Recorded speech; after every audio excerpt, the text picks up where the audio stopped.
Hello दोस्तों, नमस्कार। स्वागत है आप सभी का प्रयागराज पीसीएस के अंदर। आज हम यूपी ट्रिपल एससी पेट 2025 के लिए 2023 में आए हुए पॉलिटी के पीवाईक्यूज देखने वाले हैं। 25 क्वेश्चन का ये सेट हमने उठाया है, जिससे कि आपको आइडिया लगे कि पॉलिटी के कैसे क्वेश्चन पूछे जाते हैं और आपके मैक्सिमम क्वेश्चन सही हो सके। तो चलिए शुरू करते हैं। सबसे पहला क्वेश्चन आपके सामने है अनुच्छेद 245। यहाँ पे अनुच्छेद 245 की बात किया गया है। 245 के अनुसार संसद का मुख्य कार्य क्या होता है? ठीक है, तो संसद का मुख्य कार्य कानून बनाना होता है। अनुच्छेद 245 के अनुसार संसद का मेन काम जो है कानून का निर्माण करना होता है।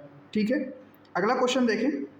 अगला क्वेश्चन है त्रिस्तरीय पंचायती राज व्यवस्था की सिफारिश किस समिति ने की थी? ठीक है, तो बलवंत राय मेहता कमेटी पहली कमेटी थी जिसने 3 स्तरीय पंचायती राज व्यवस्था की सिफारिश की थी। ठीक है, तो अशोक मेहता कमेटी ने 2 स्तरीय, ठीक है, और इसने 3 स्तर की पंचायती राज की सिफारिश की थी। आपको ये याद रखना है। ठीक है, वहीं पे सरकारिया आयोग आपको याद रखना है कि इंटर स्टेट अंतर्राज्यीय संबंध के लिए बनाई गई थी। ठीक है, अंतर्राज्यीय या फिर इंटर स्टेट के लिए बनाई गई थी।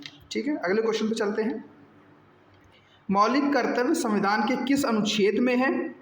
तो मौलिक कर्तव्य संविधान के अनुच्छेद 51A में दिए हुए हैं। ठीक है, ये हमारा संविधान का पार्ट 4A में आता है। ठीक है, ये मौलिक कर्तव्य जो जोड़े गए थे ये 42वें संविधान संशोधन 1976 में जोड़े गए थे और स्वर्ण सिंह कमेटी की रिकमेंडेशन पे जोड़े गए थे। ये चीज़ें आपको ध्यान रखनी है। ठीक है, अनुच्छेद 19 जो है आपके फंडामेंटल राइट्स, ठीक है, को बताता है। Right to speech and expression की बात करता है।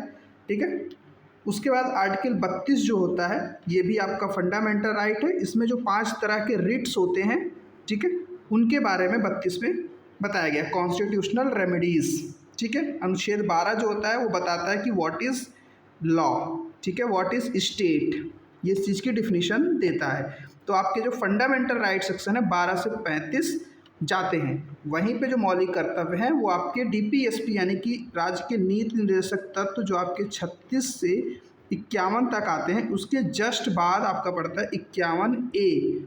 ठीक है, जब किसी भी संविधान के किसी भी आर्टिकल में ये कैपिटल लेटर का वर्ड ऐड किया था, इसका मतलब वो किसी संशोधन से जोड़ा गया है। ये चीज़ आपको ध्यान रखनी है। आइए आगे चलते हैं।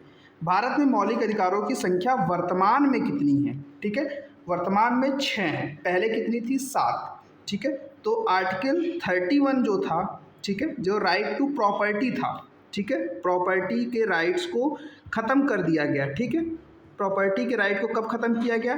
तो ये ख़त्म किया गया है 44वें संविधान संशोधन 1978 के द्वारा। ठीक है, आपको ये ध्यान रखना। शुरू में कितने थे? 7 थे। आज की डेट में यहाँ पे पूछ रखा है कि वर्तमान पूछा हुआ है, तो इसलिए आंसर आपका 6 हो जाएगा। आगे चलते हैं। भारत सरकार अधिनियम 1935 के द्वारा किसे समाप्त किया गया था? निम्न में से जो ऑप्शन है, प्रांतीय मतलब प्रोविंस के लेवल पे द्वैध शासन यानी डुअल गवर्नमेंट, केंद्रीय कार्यपालिका को, संघ सूची को या सर्वोच्च न्यायालय को।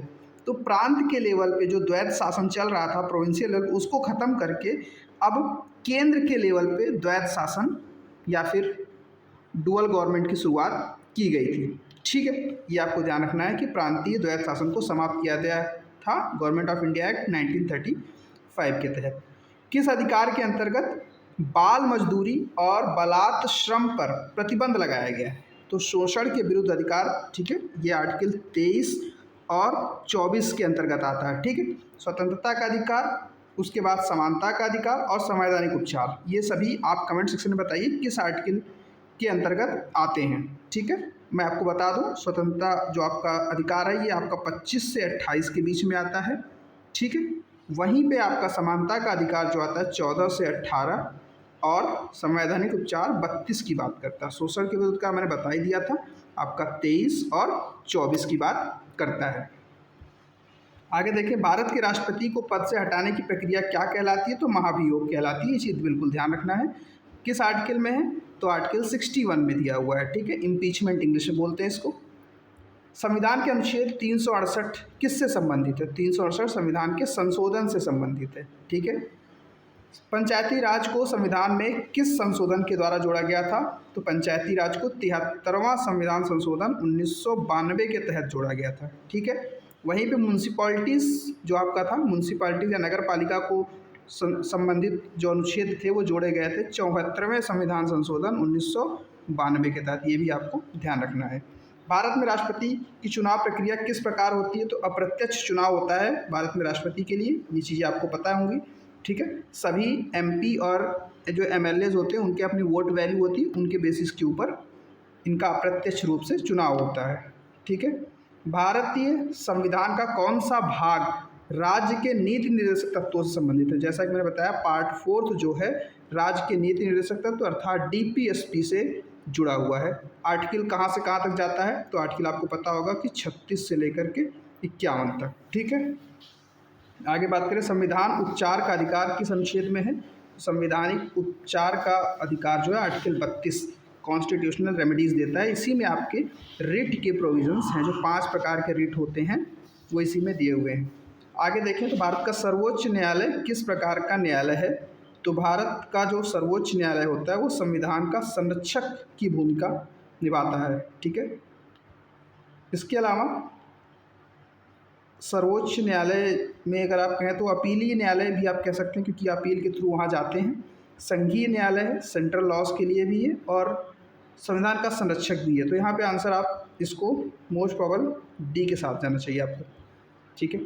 7वीं अनुसूची में क्या दिया गया है? तो 7वीं अनुसूची में मौलिक अधिकार है, संघ राज्य एवं समवर्ती सूची है, न्यायपालिका की शक्तियाँ हैं या राष्ट्रपति की शक्तियाँ हैं। तो यहाँ पे 7वीं शेड्यूल जो है इसमें आपके संघ राज्य और समवर्ती सूचियों के बारे में बताया गया, फेडरल लिस्ट के बारे में बताया गया है, मतलब स्टेट लिस्ट, यूनियन लिस्ट, उनका क्लासिफिकेशन 7वीं अनुसूची में दिया है। भारत के पहले उपराष्ट्रपति कौन थे?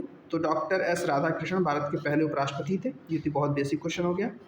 उसके बाद संविधान सभा का गठन किस अधिनियम के तहत किया गया था? ठीक है। तो भारत सरकार अधिनियम 1935 के तहत संविधान सभा का गठन हुआ था।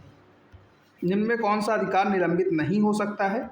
तो अनुच्छेद 20 के बारे में कहा जाता है कि ये किसी प्रकार से निलंबित नहीं किया जा सकता है। ठीक है। उसके बाद भारतीय संविधान की प्रस्तावना में धर्मनिरपेक्ष शब्द कब जोड़ा गया? तो 1976 में जोड़ा गया। 42वां संविधान संशोधन 1976 के तहत ये जोड़ा गया था। भारत का संविधान किससे प्रेरित है?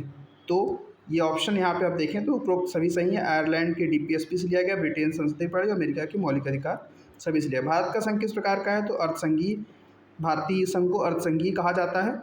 ठीक है। उसके बाद करें, भारत में वित्त आयोग का गठन कितने वर्ष के लिए होता है? तो 5 वर्ष के लिए होता है। ठीक है। लोकसभा का कार्यकाल कितने वर्षों का होता है? तो लोकसभा का कार्यकाल भी 5 वर्षों के लिए होता है। भारत के राष्ट्रपति को शपथ कौन दिलाता है? तो भारत के मुख्य न्यायाधीश यानी CJI, chief justice of India, Bharat के राष्ट्रपति को शपथ दिलवाते हैं। ठीक है। भारत में संविधान के किस अनुच्छेद के अंतर्गत राष्ट्रपति आपातकाल घोषित करता है? तो नेशनल इमरजेंसी आर्टिकल 352 के तहत, 356 के तहत प्रेसिडेंट रूल लगता है और 360 के तहत फाइनेंशियल इमरजेंसी होती है। फाइनेंशियल इमरजेंसी इंडिया में अभी तक कभी नहीं लगी है और इसके अलावा चीज़ें हुई हैं। भारतीय संविधान के किस भाग को भारत का आत्मा कहा गया है? संविधान के किस भाग को भारत का आत्मा कहा गया? तो प्रस्तावना को कहा गया है। ठीक है। तो दोस्तों इस तरह से पेट 2023 में, ठीक है, पॉलिटी के जितने क्वेश्चन आए हैं लगभग हमने कवर कर लिए हैं। तो ऐसे ही आपको 2025 में भी क्वेश्चन देखने को मिल सकते हैं। ठीक है। तो इनको एक बार आप वीडियो देख लें, उसके बाद 1 लाइनर नोट्स अगर आप करना चाहें तो इसको नोट कर लें और उसके बाद पॉलिटी को रिवाइज करके अपने क्वेश्चन को मैक्सिमम सही करें। सो दोस्तों इस वीडियो में इतना ही। धन्यवाद। चैनल को सब्सक्राइब करिएगा, अपना फीडबैक कमेंट सेक्शन में ज़रूर छोड़ जाइएगा। Thank you.